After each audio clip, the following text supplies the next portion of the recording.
Sa ngalan ng Ama at ng Anak at ng Espiritu Santo, Amen. ang pagpapala ng ating Panginoong Heso Kristo, ang pag-ibig ng Diyos Ama at ang pakikipag-kaisa ng Espiritu Santo naway sa mainyong lahat. At sumaiyo rin. Mga kapatid, tinipon tayo bilang mga kaanib na angkan ng Diyos, kaya dumulog tayo sa maawaing Panginoong ng papatawad ng lubos. Sinugong tagapagpagaling sa mga nagsisisi, Panginoon, kaawaan mo kami. Panginoon, kaawaan mo kami. Dumating na tagapag-anyaya mga makasalanay magsisi, Kristo, kaawaan mo kami. Kristo, kaawaan mo kami. Nakaluklok ka sa kanan ng Diyos Ama para ipamagitan kami. Panginoon, kaawaan mo kami. Panginoon, kaawaan mo kami. Kaawaan tayo na makapangyarihang Diyos, patawarin tayo sa ating mga kasalanan at patnubayan tayo sa buhay na walang hanggan. Amen. Manalangin tayo. Ama naming makapangyarihan, nilingap mo ang mga walang inaasahan kundi ikaw. Hindi maidarangal at hindi magiging banal ang sino mang sa iyo'y napapawalay.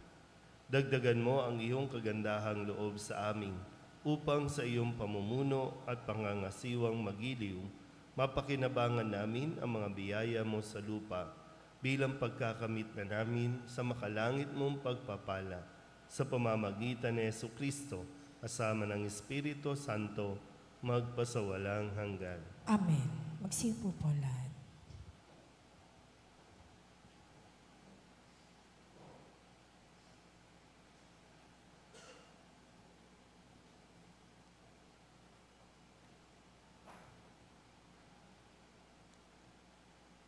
Pagbasa mula sa aklat ni Propeta Jeremias. Jeremias, ipaalam mo sa bayan ang inyong kalungkutan. Sabihin mo, araw-gabi hindi na ako titigil ng pag-iyak, sapagkat malalim ang sugat ng aking bayan. Sila'y malubhang nasaktan. Pag lumabas ako ng parang, nakikita ko ang mga nasawi sa digmaan. Pag ako'y pumunta sa mga bayan, naroon naman ang mga taong namamatay ng gutom. Patuloy sa paggala ang mga propeta at mga saserdote. Subalit hindi nila alam kung ano ang kanilang ginagawa. Panginoon, lubusan mo na bang itinakwil ang Huda?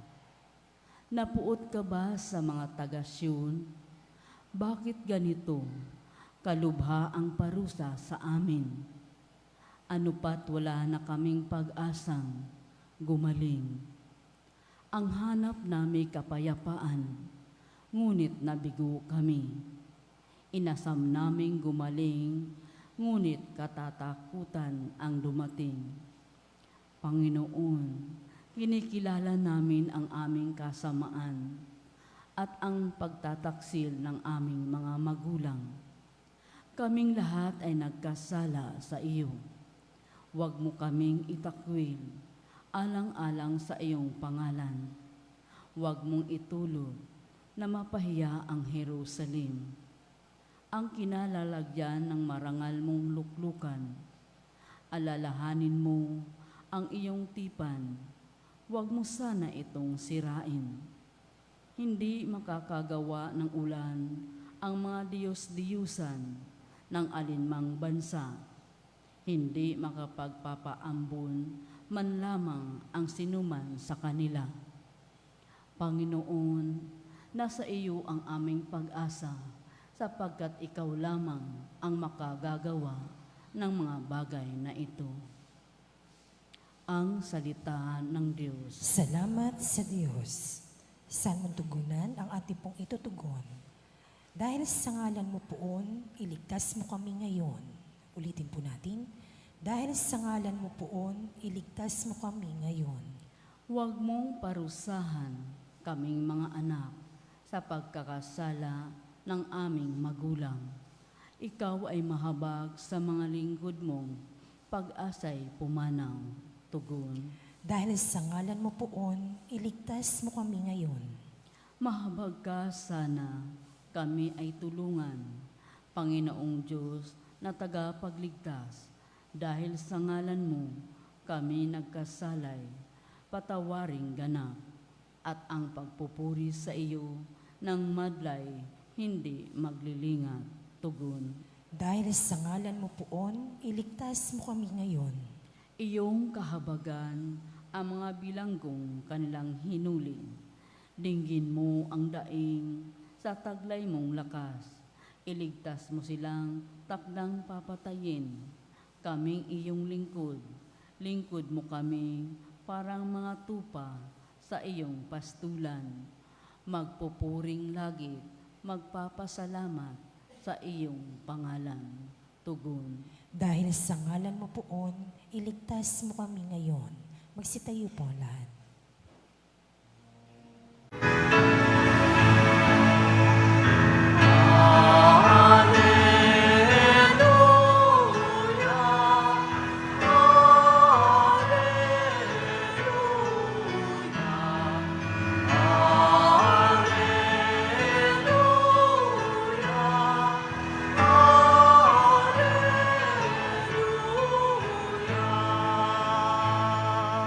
Sumainyo ang Panginoon. At sumaiyo rin.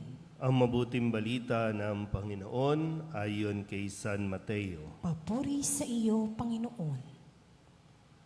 Noong panahong iyon, iniwan ni Jesus ang mga tao at pumasok sa bahay. Lumapit ang kanyang mga alagad at sinabi sa kanya, "Ipaliwanag po ninyo sa amin ang talinghaga tungkol sa masasamang damo sa bukid." Ito ang tugon ni Jesus. Ang anak ng tao ang naghahasik ng mabuting binhi. Ang bukid ay ang sanlibutan. Ang mga taong pinaghaharian ng Diyos, ang mabuting binhi, at ang mga taong pinaghaharian ng dyablo, ang masasamang damo. Ang kaaway na naghasik ng mga iyon ay walang iba kundi ang dyablo. Ang pag-aani ay ang katapusan ng daigdig, at ang mga anghel ang mga tagapag-ani. Kung paanong iniipon ang mga damo at sinusunog, gayon din ang mangyayari sa katapusan ng daigdig. Susuguin ng anak ng tao ang kanyang mga anghel at iipunin nila mula sa kanyang pinaghaharian ang lahat ng nagiging sanhi ng pagkakasala at ang lahat ng gumagawa ng masama at iahagis sa maningas na pugon. Dooy mananangis sila at magngangalit ang kanilang ngipin at magliliwanag na parang araw ang mga matuwid sa kaharian ng kanilang Ama. Ang may pandinig ay makinig. Ang mabuting balita ng Panginoon. Pinupuri ka namin, Panginoong Heso Kristo. Isang magandang umaga po sa inyong lahat. Ngayon po ay Martes ng ika-17 linggo sa karaniwang panahon. At pinagkadiinan at nawa, mas unawain natin mabuti ang sinasabi ni Jesus sa atin pong ebanghelyong narinig, lalong-lalo na po ang dulong bahagi, dahil si Kristo ay nagpapaliwanag. Ang sabi ni Kristo, ang may pandinig ay makinig. Alam na natin ito, lalo pa yung mga nakakatanda natin. Alam niyo po dahil sa inyong karanasan, kaya maraming napapahamak ay dahil ayaw nilang makinig. Pag pinagpapaliwanagan mo, pag kinakausap mo, hindi makikinig. Kaya crucial o importante na sa pagdalo natin sa misa o kaya naman sa mga formation, catechism, evangelization, na hindi ka lang basta present, kundi dapat nandoon ka mismo, bukas ang iyong mga tenga para naiintindihan. Kasi isa ito sa usapin natin no, na kinatatakutan nga nating harapin. Ayaw nga natin minsang maniwala. No? Pero mayroong katapusan ang lahat. Mayroong paghuhusga. Maniwala ka sa hindi, pagdating ng araw, uhusgahan tayo base sa ating naging pamumuhay. At yung pamumuhay natin, yung values natin, yung ugali natin, base yan doon sa pinakinggan mo. Naintindihan ba? Kasi yung talinghaga, no, na naghasik ng mabuting binhi, pero bakit may masasamang damo? Maliwanag naman, yung kaaway, ang demonyo, nandiyan dyan. So, pag nakikinig tayo, hindi lang basta makikinig. Ano ang ginagawa natin? Sinusuri ba natin yung ating pinakikinggan? Kasi makikita naman po yung resulta. Napapabuti ba tayo o napapasama? Sino ang pinakikinggan natin? Eh ngayon nga, di ba, ang daming self-proclaim na influencer. Na akala mo, kasi dahil sa itsura, magaling magsalita, marami nga yung feeling all-knowing, at marami din talagang na-i-influensyan. Ang daming sumusunod, ang daming nakikinig. Pero napapabuti ba o napapasama? Dapat alam mo din ito, ikaw mismo eh. Dahil ikaw din naman magdedesisyon. Dahil pagdating ng araw, yung katotohanan na naging mabuti ka ba o naging masama? Kung naging mabuti ka, doon ka sa langit. Kung naging masama ka, doon ka sa apoy. Doon ka sa impyerno. Ano ba? Ngayon ba, sa tingin nyo, saan ka? Sa langit o sa impyerno? Pero ayaw nating entertain yan. Ay, hindi, kasi hindi naman ako mamamatay. Pero saan ka nga ba? Sa langit ka ba o sa impyerno? Kung ngayon, di ba? Ngayon, mag-knock on wood, wag naman po. So, ibig ba sabihin, hindi tayo confident na sa langit tayo kung ngayon tayo mamamatay? Pero yun ang katotohanan. Tanggapin mo man o hindi. Pwedeng mamaya, masagasaan ka na lang dyan. Pwedeng mamaya, mawalan ka lang ng hininga. Pwedeng mamaya, kumakain ka lang, di ka na nakahinga, tapos ang buhay. Pero araw-araw, ibinibigay ang biyaya ng Diyos, ang salita ng Diyos. Lagi kong binabanggit ito, no? Dito sa ating lugar, ang daming tao, pero iilan lang ang nagsisimba. Pero kapag namatay, gusto natin ipasok sa simbahan, nung nabubuhay, ayaw nga makinig, di ba? Pero pag namatay, yung dapat ipasok sa simba, dapat misahan. Tapos na yun eh. Wala na. Nagsisimba ba siya? Tinatanggap ba niya ang salita ng Diyos? Nagpatawad ba? Nagmahal ba siya? Naging mabuti ba? Alam naman natin yan. Hindi tayo ang manghusga. Wala sa atin ang paghuhusga.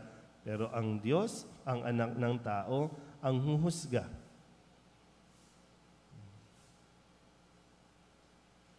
Dati, no, lagi ko din sinasabi, ano ba? Bakit niya pinipilit ipasok? Nung buhay, ayaw pumasok ng simbahan. Pagpatay, gusto niyong ipasok.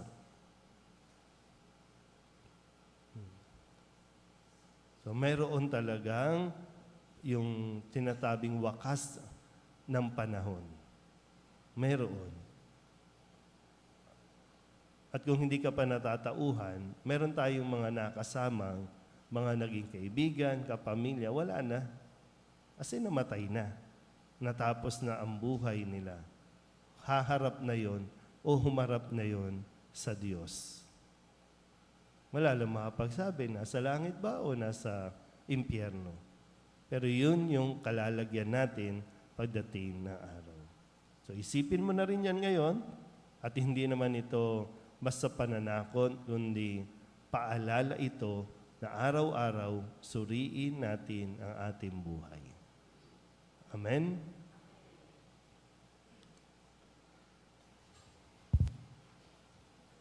Tinuruan tayo ni Kristo kung paano tayo makapapasok sa kaharian ng langit. Idalangin natin ang pagdating ng kaharian ng langit dahil nababatid nating sumasa atin ang Espiritu Santo na nagpapatnubay sa ating mga panalangin.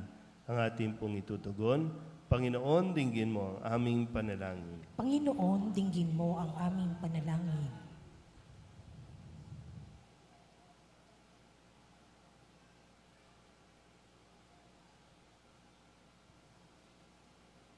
Ang mga lingkod ng simbahan naway tumalima sa kalooban ng Diyos at asamin ang kabutihan ng kanilang pinaglilingkuran. Manalangin tayo sa Panginoon. Panginoon, dinggin mo ang aming panalangin.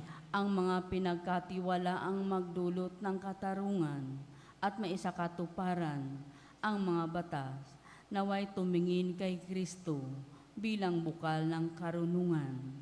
Manalangin tayo sa Panginoon. Panginoon, dinggin mo ang aming panalangin.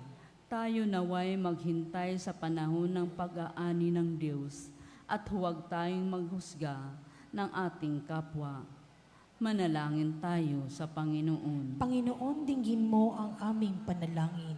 Ang mga matatanda naway ating maalalayan sa pamamagitan ng ating pagiging maalalahanin at palakaibigan. Manalangin tayo sa Panginoon. Panginoon, dinggin mo ang aming panalangin. Ang mga namatay, naway tipunin ng Diyos bilang ani ng kaharian.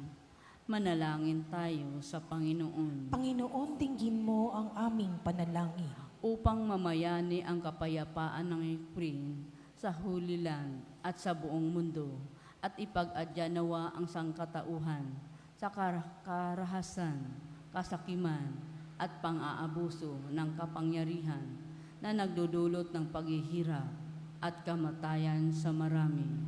Manalangin tayo sa Panginoon. Panginoon, dinggin mo ang aming panalangin. Upang ang lahat ng mga nagdurusa dahil sa kalupitan ng digmaan ay daglian ng makaranas ng kapayapaan at mabuhay ng may kapanatagan at kalayaan. Manalangin tayo sa Panginoon. Panginoon, dinggin mo ang aming panalangin. Idulog din natin sa Panginoon ang ating mga personal na kahilingan at mga panalangin para sa ating mga pamilya. Kasama din ang mga kahilingan ng mga nanonood sa online. Lahat ng mga misang pasasalamat, espesyal na intensyon, agarang paggaling ng mga may sakit at ang mga kaluluwa na inihiling na ipagdasal sa misang ito.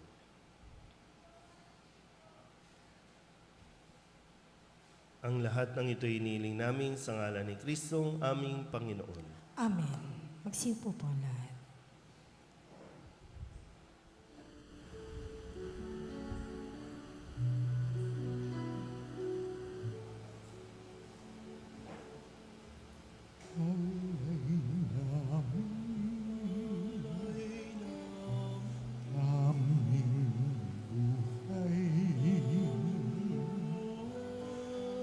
Bawat gala at lumbay, bawat pangarap naming taglay sa palad mo ilalagay.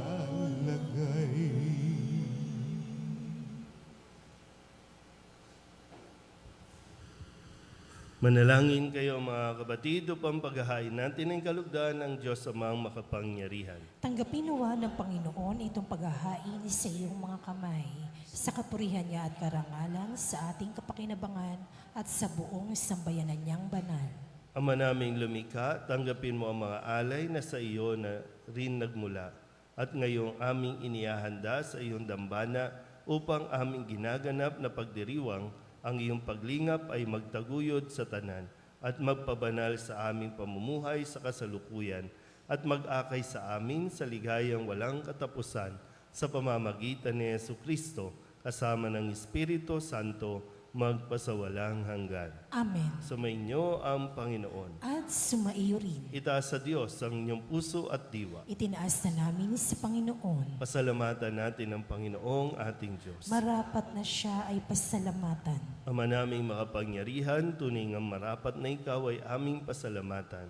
Ikinalugod mong likain ang sanlibutan na iyong pinagbabago at idinarangan sa pamamagitan ng iyong anak na kinalulugdan. Kaya't utang na loob ng iyong mga itinatangi at ng mga banal na kapiling mong lagi ang iyong paggiliw at pagkakandili. Kaya kaisa namang anghel ang sisiawin ng papuri sa iyo na walang humpay sa kalangitan, kami nagbubunyi sa iyong kadakilaan.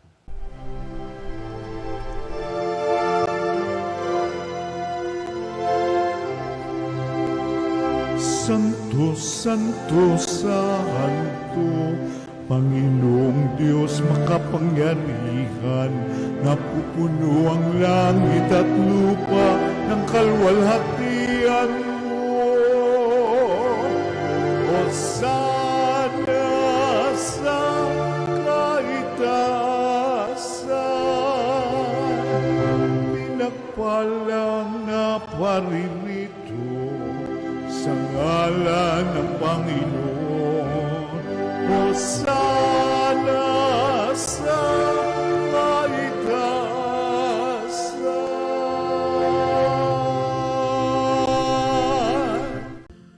Ama naming banal, ikaw ang bukal ng tanang kabanalan. Kaya't sa pamamagitan ng iyong Espiritu, gawin mong banal ang mga kaloob na ito upang para sa aming maging katawan at dugo ng aming Panginoong Heso Kristo. Bago niya pinagtiis ang pusang loob na maging handog, hinawakan niya ang tinapay, pinasalamatan kaniya, pinaghati-hati ni iyon, iniabot sa kanyang mga alagad at sinabi, tanggapin ninyong lahat ito at kanin, ito ang aking katawan na ihahandog para sa inyo.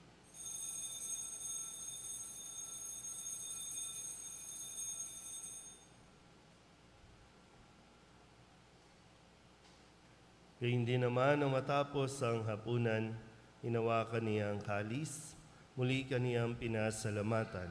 Iniabot niya ang kalis sa kanyang mga alagad at sinabi, tanggapin ninyong lahat ito at inumin. Ito ang kalis ng aking dugo ng bago at walang hanggan tipan. Ang aking dugo na ibubuhos para sa inyo at para sa lahat sa ikapagpapatawad ng mga kasalanan. Gawin ninyo ito sa pag-alaala sa akin.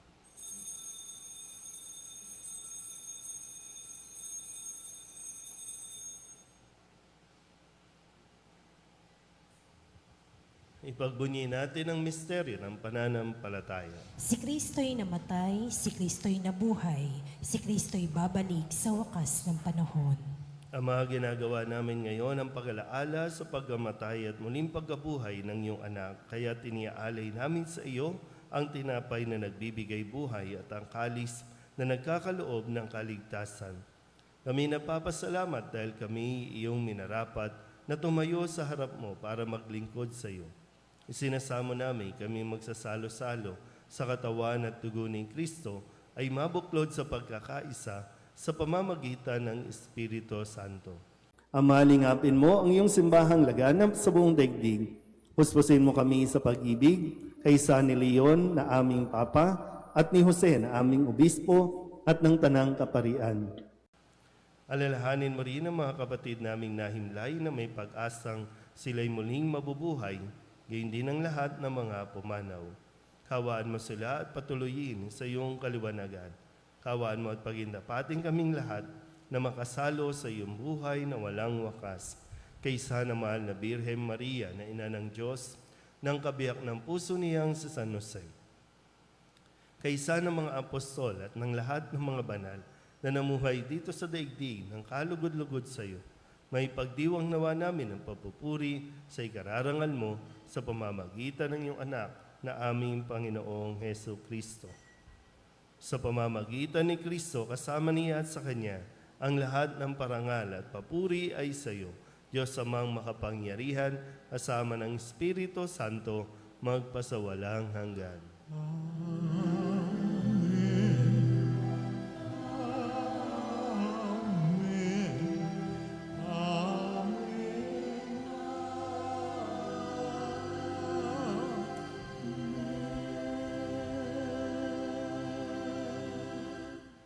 Sa tagubili ng mga nakagagaling na utos at turo ni Jesus sa Panginoon natin at Diyos, ipahayag natin ang lakas loob.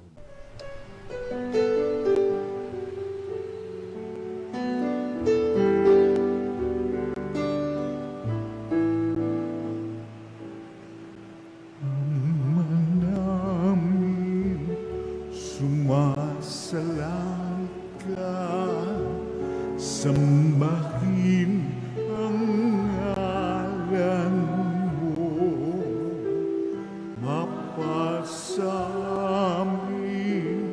ang kaharian mo, sundin ang loob mo dito sa lupa para nang sa langit. Bigyan mo po kami ngayon ng aming kakanin sa araw-araw at patawarin mo kami sa aming mga sala para ng pagpapatawan namin sa nagkakasala sa amin. At huwag mo kaming ipagdulot sa tukso, at yadya mo kami sa lahat ng masama. Inihiling namin kami iadya sa lahat ng masama, pagkalooban ng kapayapaan araw-araw, iligtas sa kasalanan at ilayo sa lahat ng kapahamakan. Samantalang aming pinananabikan ang dakilang araw ng pagpapahayag ng tagapagligtas naming sa Yesu Kristo. Sapagkat iyo ang kaharian at ang kapangyarihan at ang kapurihan magpakailanman. Amen. Panginoong Hesu Kristo, sinabi mo sa iyong mga apostol, kapayapaan ang iniiwan ko sa inyo, ang aking kapayapaan ang binibigay ko sa inyo. Tunghayan mo ang aming pananampalataya at huwag ang aming mga pagkakasala. Pagkalooban mo kami ng kapayapaan at pagkakaisa ayon sa iyong kalooban, kasama ng Espiritu Santo, magpasawalang hanggan. Amen. Ang kapayapaan ng Panginoon ay laging sumainyo. At sumaiyo rin. Magbigayan po tayo ng kapayapaan sa isa't isa.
Ito ang kordero ng Diyos. Ito ang nag-aalis ng kasalanan ng sanlibutan.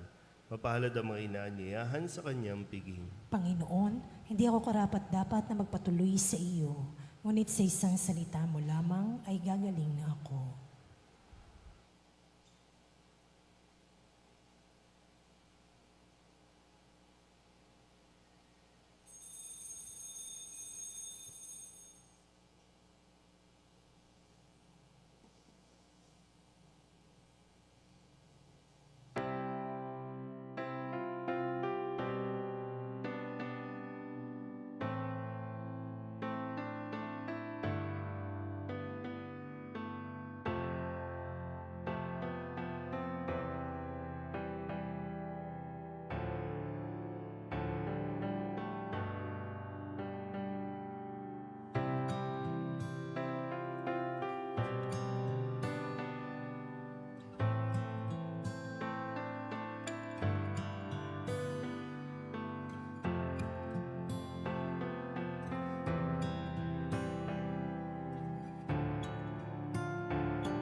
Ama naming mapagmahal, pinagsaluhan namin sa banal na pakikinabang ang alaalang walang kupas ng iyong anak na nag-alay ng sarili niyang buhay para sa aming kaligtasan. Sa ipinamana niya sa aming pagdiligtas bilang tagapamagitan kasama ng Espiritu Santo magpasawalang hanggan. Amen. Sumainyo ang Panginoon. At sumaiyo rin. At pagpalain kayo ng makapangyarihang Diyos, Ama at Anak at Espiritu Santo. Amen. Tapos sa banal na misa, humayo tayo sa kapayapaan ni Kristo. Salamat sa Diyos. Magandang umaga po.